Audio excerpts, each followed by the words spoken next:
Et une vidéo sur un personnage et pas n'importe lequel. On va parler du grand Siegfried, un des personnages exclusifs à l'anime les plus savoureux. C'est parti.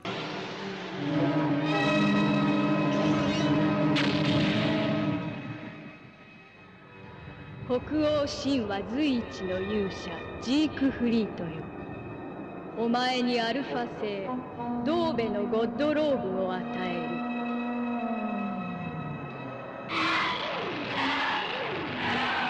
Naturellement, Siegfried apparaît dès le premier épisode d'Asgard. Il est d'ailleurs le premier God Warrior à être appelé par Hilda.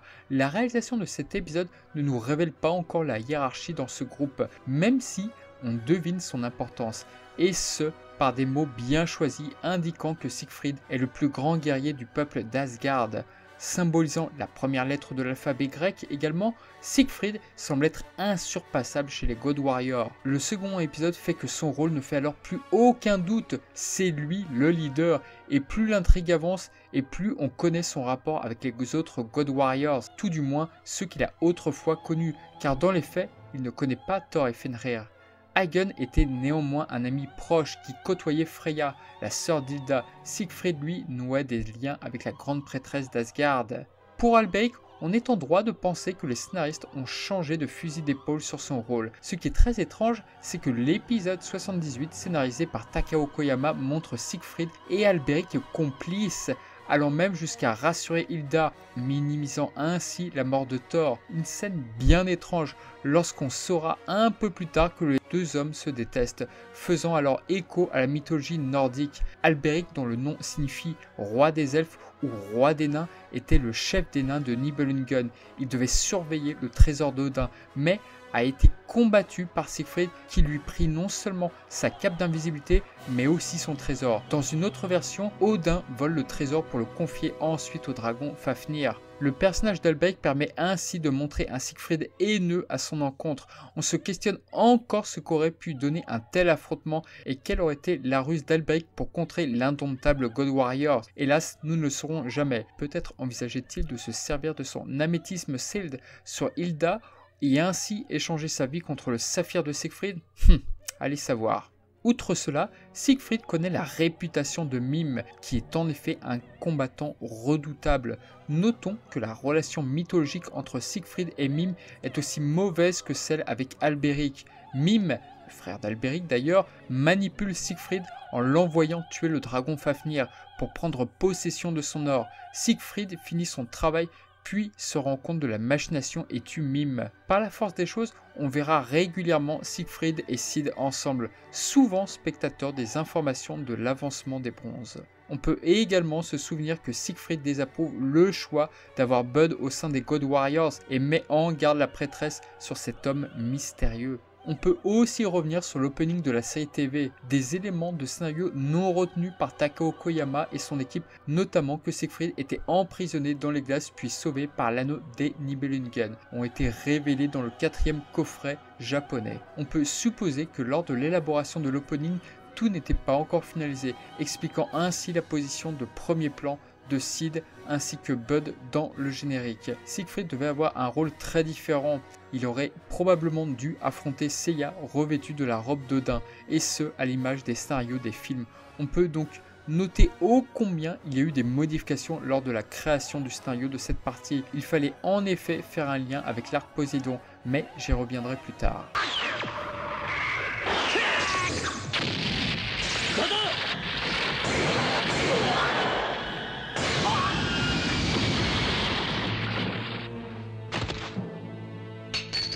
Lors de l'affrontement, bien que Seiya soit fatigué par ses précédents combats, le premier round se solde par un échec. La défaite est logique mais reste impressionnante car nous n'imaginions pas Siegfried à ce niveau à vrai dire. Siegfried utilise notamment l'Odin Sword, signifiant l'épée d'Odin. Notons que Darbal lui utilisait le Odin Shield, signifiant scellement ou emprisonnement d'Odin. Cependant, on est sûr de rien, mais il se peut que ce soit l'Odin Shield, qui signifierait le bouclier d'Odin. Ce sont les deux seuls personnages à utiliser des techniques empruntant l'un des armements d'Odin. Pour Siegfried, ce choix est très simple par rapport à ses origines, car dans la version de Wagner, Dans l'anneau des Nibelungen, Siegfried se voit doté d'une épée se nommant Balmung, et c'est avec celle-ci qu'il terrasse les nains de Nibelungen d'Alberic. En tout cas, ce que j'aime le plus, c'est la défaite d'Iki. L'animation est un régal, et le combat est très différent des autres. Le storyboard et réalisateur Ishizaki Suzumu n'hésite d'ailleurs pas à utiliser de nombreux éléments du décor, probablement un des combats les plus dynamiques de la série.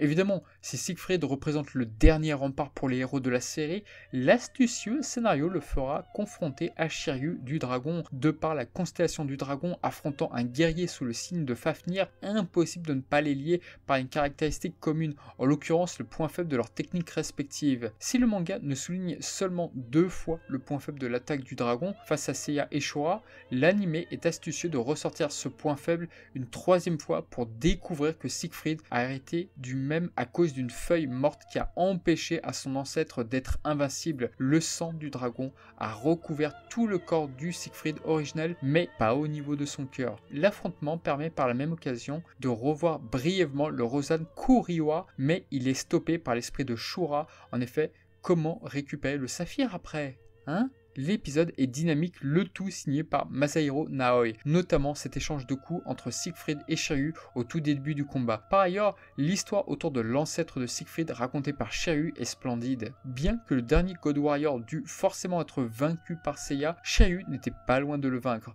Rappelons que l'arc d'Asgard constitue une sorte d'âge d'or pour le personnage. Il vainc Fenrir, Alberic et découvre le moyen de vaincre Siegfried. Quoi qu'il en soit, Shiryu parvient à indiquer le point faible de Siegfried à Seiya.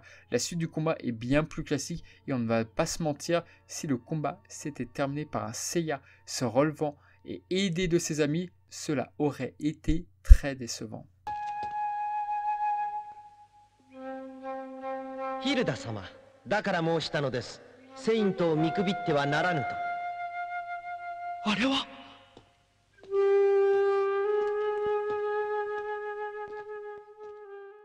Fort heureusement, le scénario nous étonne par l'apparition de Sorrento. Gros problème néanmoins, lors de l'élaboration de cet épisode, le staff de l'anime n'avait vu que son affrontement face à Aldébaran dans le manga.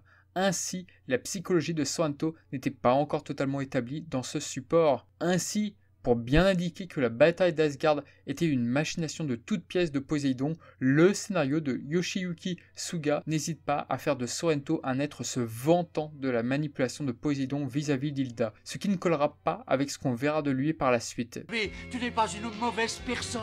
Comment ? Un être mauvais serait incapable de jouer aussi merveilleusement de la flûte que toi. Tu es un être sensible. Les sonorités mélodieuses qui sortent de ton instrument pourraient émouvoir n'importe qui. Seule une personne pourvue d'une belle âme en est capable. Même si, j'avoue, il y a un côté ironique à tout cela qui me convient puisque Sorrento est sans le savoir lui-même manipulé par Kanon. Après, je ne pense pas que cela aurait été facile pour le staff de faire intervenir un autre personnage que Sorrento. Bayan est par exemple beaucoup moins impressionnant. Isaac, quant à lui, aurait posé problème lors de son apparition future face à Yoga. Bref, à moins de créer un 8e Marinas pour cette tâche, ce rôle revenait à Sorrento, malgré ce décalage sur sa personnalité. Je pense que s'en tenir à lui était la meilleure des idées. De toute façon, il était aussi l'envoyé de Poséidon dans le manga. Il faut noter que si le choix s'est fait sur Sorrento, c'est juste un parallèle avec le fait que dans le manga, il a un combat assez similaire contre Aldébaran, qui, comme Siegfried, se perce les tympans et essaie de se sacrifier pour vaincre Sorrento en vain. Et en effet, Sorrento est l'émissaire de Poséidon dans le manga. Il en est de même dans l'anime avec Siegfried qui remplace Aldébaran. Il ne faut pas chercher plus loin. Je ferme donc là la parenthèse sur Sorrento. Et là, fait rare, un personnage ne faisant pas partie du groupe des 5 bronzes prête ses forces à Seiya. Bon, bien sûr, on verra souvent dans le manga des protagonistes aider les bronzes, notamment Orphée, Kanon ou encore Doko via sa célèbre clause, mais ce sont généralement des saintes. Là où le rôle de Siegfried tranche est qu'il n'a aucune appartenance au camp d'Athéna. On a vu un scénario presque similaire dernièrement avec Titan dans Sensei Omega. La confrontation avec Sorrento est belle, mettant parfaitement en avant les pouvoirs de la flûte ensorcelée, mettant davantage en avant de grandes différences mythologiques entre les God Warriors et les Marinas qui plus est. On peut aussi souligner que sous la tutelle de Kazuhito Kikuchi, le réalisateur attitré des parties d'Asgard et Poséidon, celui-ci nous livre un coup inédit à Sorrento se rapprochant quelque peu de l'Excalibur de Shura. Cette technique est un clin d'œil au moment où Sorrento croit décapiter Aldébaran. La pose n'est pas sans rappeler Excalibur à ce moment précis.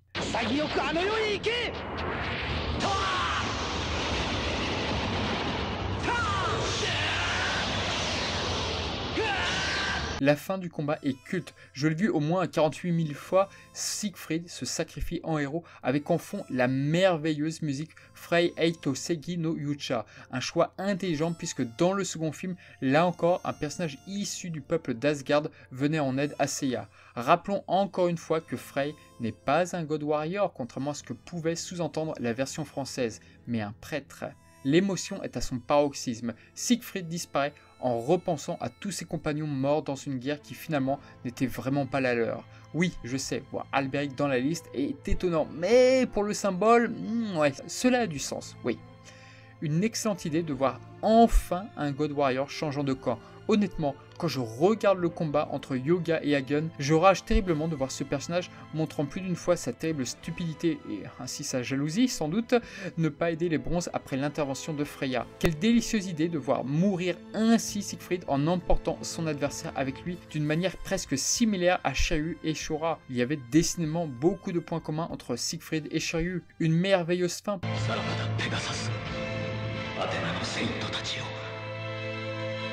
Rappelons que la mid-cloth du personnage s'était extrêmement bien vendue au Japon, et ce malgré une épaulette loupée, ce qui indique que même si le public japonais a boudé cette partie, le personnage de Siegfried, quant à lui, a toujours été très populaire et même au Japon. Personnage incarné par le redoutable Akira Kamiya, qui encore une fois faisait face à un personnage incarné par Suzuki Hirotaka.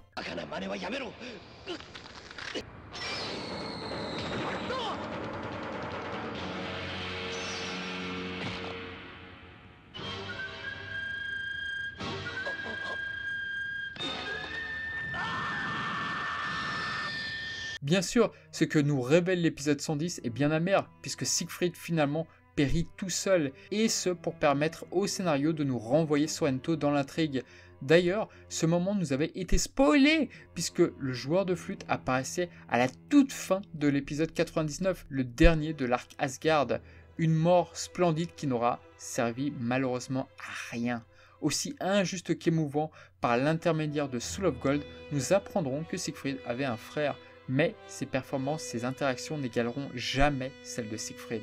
Voilà ce que j'avais à dire sur ce personnage qui nous a tous profondément marqués jusqu'à sa mort. Prenez soin de vous surtout et à très bientôt. Ciao!